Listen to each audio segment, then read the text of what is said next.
Não conheço nenhum extraordinário no planeta. Falar, então, tente estar entre os extraordinários do seu país.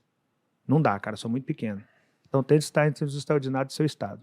Também não dá, sou muito pequeno.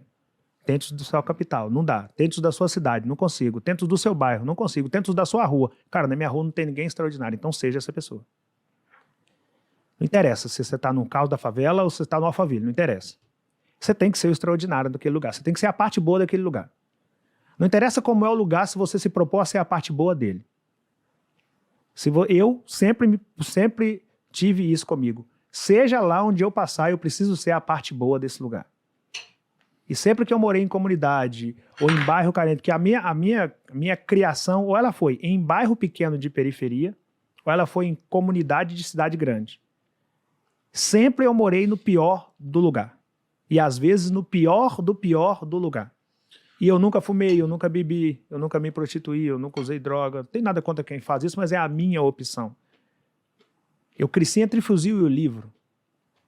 No cenário onde eu nasci, é como se a vida virasse para mim e falava, meu parceiro, é o seguinte, vou te apresentar, eu sou a vida, tá? Eu vou te apresentar como funciona aqui. Você nasceu, seja bem-vindo, você está na favela, tem um fuzil aqui, você quer pegar? E tem um livro aí, o que você escolhe?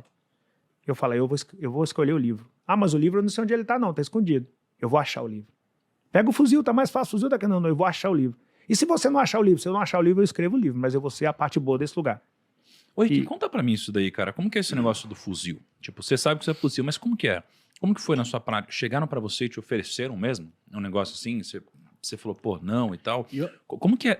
Conta pra mim essa história na prática, só pra... Eu não vivi isso, né? Não de perto, assim. Eu queria entender na prática como funciona, qual que é essa...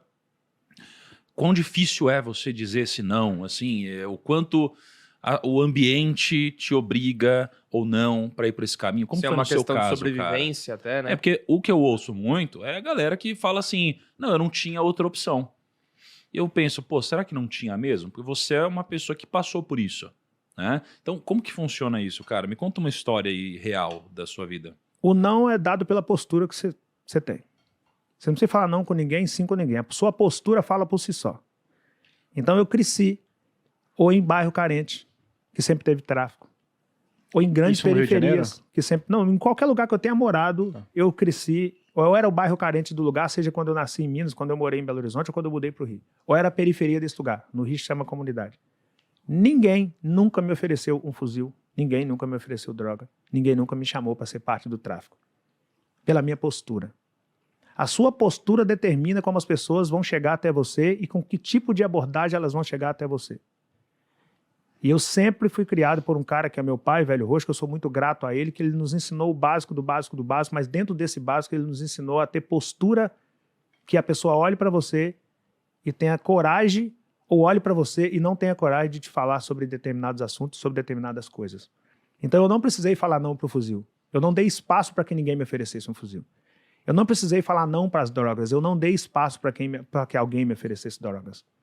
Eu não precisei falar não para a prostituição, eu não dei espaço para que ninguém chegasse perto de mim com a intenção de prostituição. É difícil pra caramba fazer isso pelo cenário que você está, mas não é impossível fazer isso.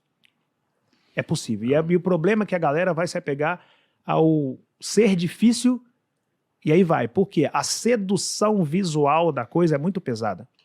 Porque o cara da comunidade, ele é o cara que tem o melhor carro, ele é o cara que tem a melhor corrente, ele é o cara que tá com a mulher mais bonita, ele é o cara que dá o melhor rolê, ele é o cara que faz a melhor festa, e o garoto, o primeiro ídolo de um garoto de comunidade é o dono do morro.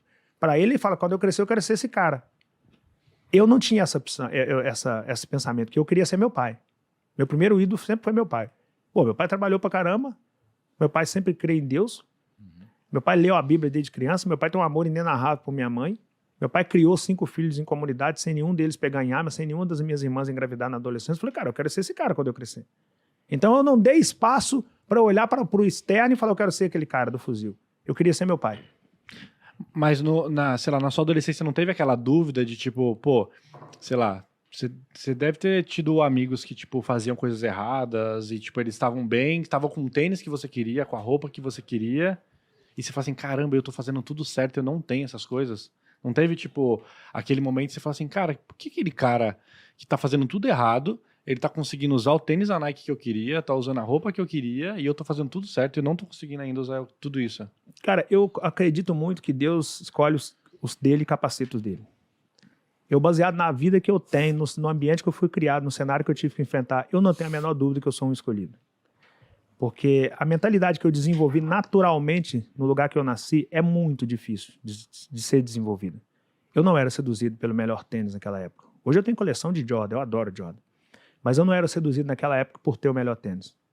Eu não era seduzido por ter a melhor camisa, eu não era seduzido por ter a namorada mais bonita, eu não era seduzido por aquilo. Eu era seduzido por aprender o máximo que eu podia com meu pai, porque a minha mãe adoeceu muito cedo e eu não dava para eu aprender com a minha mãe. E eu tinha medo de perder meu pai na adolescência. Eu falei, cara, eu tenho que aprender o máximo que eu puder com esse cara, porque se perder esse cara, eu tenho que conseguir girar minha engrenagem aqui. Então eu era muito espelho do meu pai. Fisicamente falando, eu pareço muito com meu pai e eu sempre observava meu pai nas ações dele, que eu queria aprender com aquele cara. Então eu não era seduzido com o externo. E por que eu falo que eu sou o escolhido? Porque por algum motivo eu não comi carne na infância. E por algum motivo um dia me zombaram de mim porque eu não comia carne e por algum motivo eu fui até minha mãe e falei, mãe, o que eu tenho que fazer para comer carne? Aos 7 anos de idade. Então antes de eu descobrir que o cara conseguia comprar o tênis com dinheiro do tráfico, eu descobri que eu conseguia comprar carne com dinheiro da verdura. Então eu descobri antes de ser apresentado para aquele cara. Com 7 anos de idade eu não tinha a menor noção de tráfico ainda. Mas eu já estava vendendo. Então eu já sabia que eu conseguia pelas minhas próprias pernas e com dignidade, podendo andar entre as pessoas de cabeça erguida. Eu descobri isso muito cedo.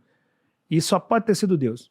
Eu não consigo outra explicação para ter a mentalidade e as escolhas que eu fiz dentro do ambiente que eu fui criado, sem contar o meu pai, a não ser Deus. Fala, cara, eu estou te escolhendo. Você vai passar por um caos absurdo aí, mas o dia que você se erguer, o dia que eu te colocar a mão, o dia que a promessa se manifestar na sua vida, as pessoas vão querer seguir o Deus que você serve. E eu vi meu pai ler na Bíblia a vida toda. E tem uma parte da Bíblia que é a 1 Pedro, capítulo 5, versículo 6, que diz, humilhai-vos, porém, debaixo da potente mão do Senhor Deus, para que no seu tempo exato ele venha exaltar. Eu suportei 40 anos para esperar isso acontecer. 40. Mas o dia que esse Deus me exaltou, eu fui nos 5 continentes do mundo provar que não tem a ver com o lugar que você nasceu. Tem a ver com as suas escolhas. Tem a ver com o nível de conhecimento que você buscou. Tem a ver com aquilo que você fez. Tem a ver com os nãos que a sua postura deu automaticamente para as pessoas. Tem a ver com isso e não com o ambiente quando você nasceu. Eu descobri, a grosso modo, que nascer em uma condição desfavorável pode ser culpa ou circunstância de quem veio antes de você. Morrer nessa condição foi escolha sua. Isso eu concordo com você. Não é fácil, porque falar isso sem explicação pode ser meio que clichê. Mas eu posso te afirmar que tem muito mais Rick Chester dentro de uma comunidade do que pessoas com fuzil na mão. O problema é que essas pessoas não se enxergam quanto o Rick Chester. Porque hoje elas estão em um celular que tem... cada vez que você rola a barrinha do celular, tem bilhões de novas coisas acontecendo. É um ambiente de consumo em cima deles o tempo todo e eles não buscam conhecimento para o básico, do básico, do básico, do básico. E aí começam a entrar dentro de determinadas bolhas que ancoram essa galera na mediocridade. Mas tem potência absurda de comunidade que você não tem noção, você não tem ideia do quão grande é um moleque de comunidade que poderia pegar no fuzil, fazer um curso de barbeiro e abrir uma barbearia. É gigantesco o gesto daquele cara. Só que aquele cara abre uma barbearia e ele se contenta em abrir a barbearia. Ele quer ter o melhor carro. Assim que ele abre a barbearia, ele já quer comprar o melhor carro ao invés de fazer um curso sobre educação financeira. Aí ele não começa a buscar conhecimento. Ele entra para uma bolha do cara que até conseguiu abrir uma barbearia, mas ele não consegue avançar porque ele não fez um curso. Aí ele entra para dentro das bolhazinhas e vai ficando. E aí é muita gente que está dentro de bolha ficando, que tem potencial absurdo, que poderia ser um cara que facilmente tinha potencial para sentar nessa mesa aqui. Só para te não sair desse assunto específico, você falou assim, você falou que, cara, não tem outra explicação que não seja Deus para isso, não é? Eu também passei por algumas experiências na minha vida que eu falo, cara, também não encontro outra, né? Se não seria uma situação do acaso tremenda, né? E você falou que você esperou 40 anos para isso acontecer, né? Você na infância, em algum momento, você recebeu alguma palavra, alguma revelação, alguma direção, alguma coisa assim, bíblica ou de alguém e que te fez suportar acreditando que aquela promessa ia ser cumprida até hoje, e aí ela foi cumprida hoje. Você viveu sob alguma palavra assim? Ou... Bom, o derrame cerebral da minha mãe é um ponto-chave nisso. Porque a minha mãe, com 7 anos de idade, eu fui para uma carvoeira com meu pai para fazer carvão. Era o que dava para fazer. Meu pai com baixa escolaridade, minha mãe do lar e 5 filho, todos, o mais velho tinha 13 anos, que era meu irmão mais velho. Então não tinha emprego, tinha que fazer o que dava quando desse e ser grato por ter aquilo para fazer até que tivesse algo melhor para ser feito.